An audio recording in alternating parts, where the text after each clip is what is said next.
Hit the red button now. Anak Cody. Dad! Dad! Dad's a pervert.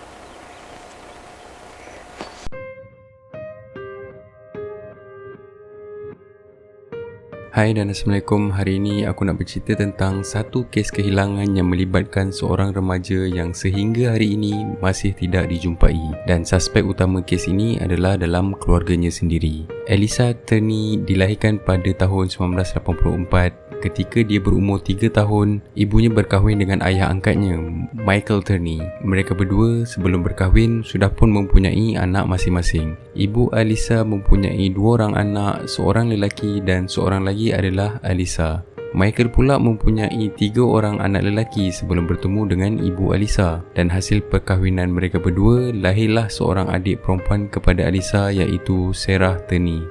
Pada awal 90-an, ibu Alyssa meninggal dunia disebabkan kanser, dan ini menyebabkan Alyssa berada di bawah jagaan Michael Turney bersama dengan adiknya Sarah. Adik-beradik dia yang lain sudah pun keluar dari rumah pada ketika itu. Alyssa yang kian remaja membuatkan dirinya juga berubah dari sikap dan tingkah lakunya. Alyssa mempunyai sikap yang lebih terbuka dan suka mencuba perkara yang baru dan lebih spontan. Dia lebih gemar keluar dengan kawannya dan juga kadang-kadang lewat balik malam. Ini tidak digemari oleh ayahnya yang lebih mementingkan disiplin dan memastikan anaknya mengikut setiap arahannya.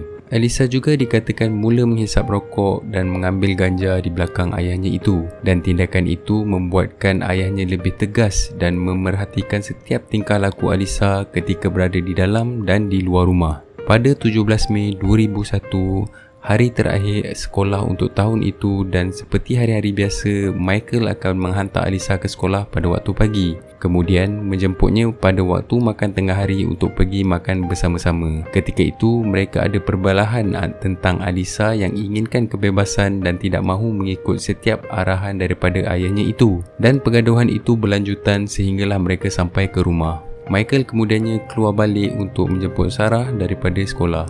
Dalam perjalanan balik, Michael menyuruh Sarah untuk menelefon kakaknya di rumah, tetapi tiada orang mengangkatnya. Sesampai mereka di rumah, mereka perasan yang kakaknya tidak kelihatan, dan apabila mereka cuba menelefon kembali, bunyi telefon bimbit kakaknya tadi ada di dalam bilik, dan terletak sekali di bawah telefon bimbit tersebut ada sebuah nota.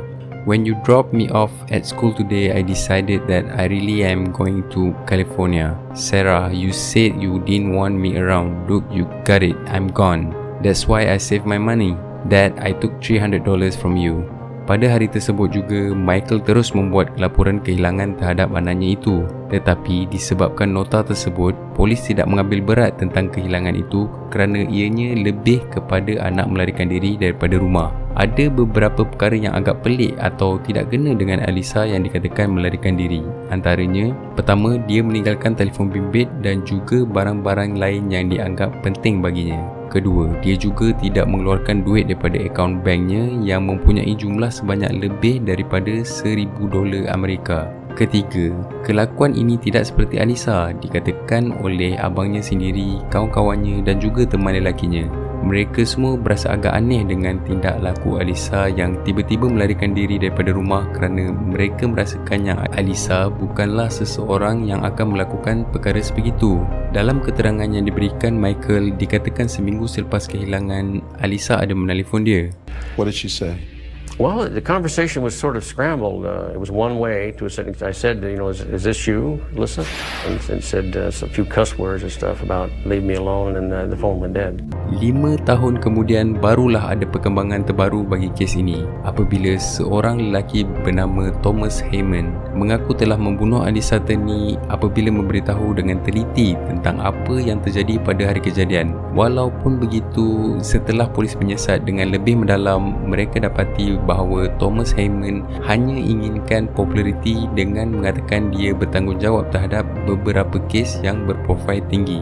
Jadi, fokus utama kembali kepada orang yang terakhir berjumpa dengan Alyssa, iaitu ayahnya, Michael Turney. Ada beberapa perkara yang mencurigakan terhadap Michael Turney sebelum dan selepas kejadian. Antaranya, pertama, kawan-kawan dan teman lelakinya ada menceritakan bahawa Alyssa pernah mengadu yang bapanya ada membuat cubaan untuk mencabul dia. Dan kemungkinan kerana risau berita ini disebarkan, Michael dikatakan menyuruh Alyssa untuk menandatangani kontrak untuk bersetuju yang dia tidak akan berkata apa-apa tentang pertuduhan tersebut. Kedua, dia mempunyai kamera yang dipasang di dalam dan di luar rumah. Ditambahkan pula, dia juga memasang tape recorder untuk merekod perbualan anak-anaknya ketika menggunakan telefon. Walaupun perkara ini dikatakan digunakan untuk mengawasi aktiviti anak-anaknya, tetapi ramai orang berpendapat perkara ini agak ekstrim. Ketiga, Michael juga tidak membantu polis ketika dalam penyiasatan. Contohnya, polis ingin melihat kamera yang dipasang oleh Michael untuk melihat rakaman pada hari kejadian. Tetapi permintaan ini ditolak oleh Michael dan mengatakan yang dia sudah melihat rakaman tersebut dan tidak mempunyai apa-apa. Dia juga tidak ingin memberikan DNA-nya kepada pihak polis. Walaupun dengan ketegasan Michael yang tidak memberi kerjasama, polis akhirnya mendapat kebenaran daripada mahkamah untuk membuat pencarian lebih menyeluruh di kediaman keluarga Michael.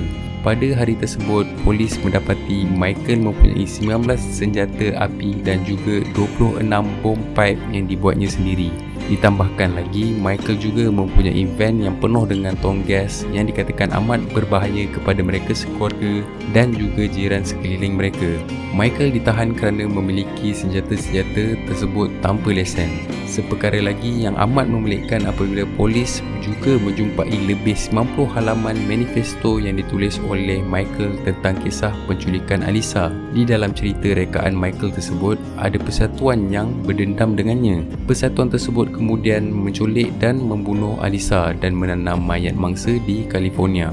Michael juga menceritakan bahawa senjata-senjata api yang dikumpulnya akan digunakan untuk membunuh anggota-anggota persatuan tersebut sebagai balas dendam. Tetapi Michael juga ada menyatakan bahawa bom pipe tersebut bukanlah milik dia dan ianya sengaja diletakkan oleh polis. Untuk anaknya Sarah Turney pula yang dulunya cuba untuk mengeluarkan bapanya daripada penjara, kini cuba sedaya upaya untuk memastikan bapanya tetap ditahan di penjara kerana dia juga mempercayai bahawa bapanya adalah penyebab kehilangan atau kematian kakaknya.